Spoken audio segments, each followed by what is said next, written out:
mulia akan pergi meninggalkan kita. Oh, tibalah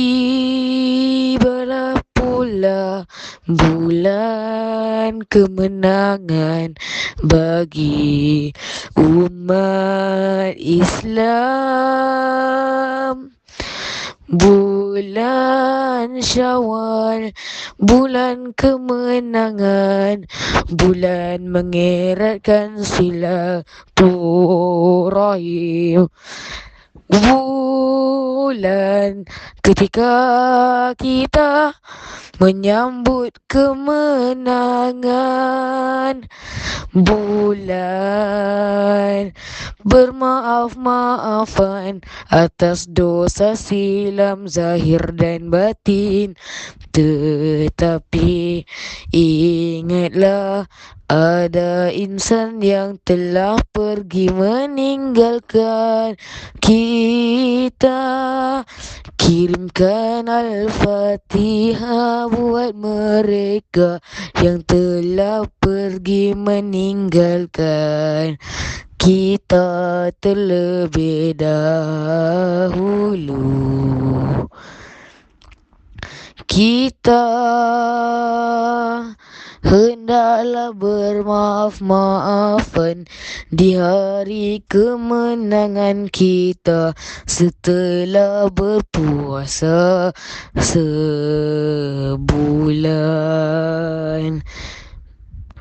Kemenangan yang dimaksudkan ialah berjaya menahan perkara yang boleh membatalkan puasa kita pada bulan Ramadan yang akan pergi meninggalkan kita tidak lama lagi. Oh.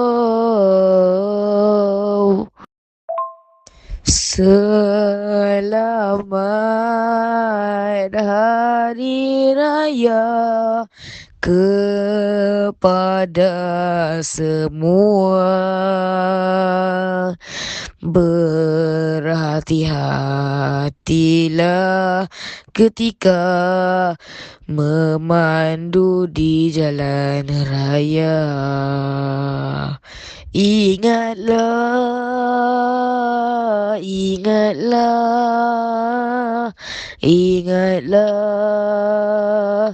insan tersayang, memandulah dengan selamat.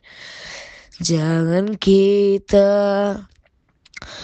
lupa pada mereka yang rindu kepada kita. Janganlah bawa kereta itu selaju-lajunya. Selamat Hari Raya kami ucapkan. Ini pesan terakhir. Janganlah kita tidak bermaaf maafan dengan semua. Kami dari Lufis Nasyid ingin mengucapkan selamat Hari Raya kepada semua. Selamat Hari Raya kepada semua.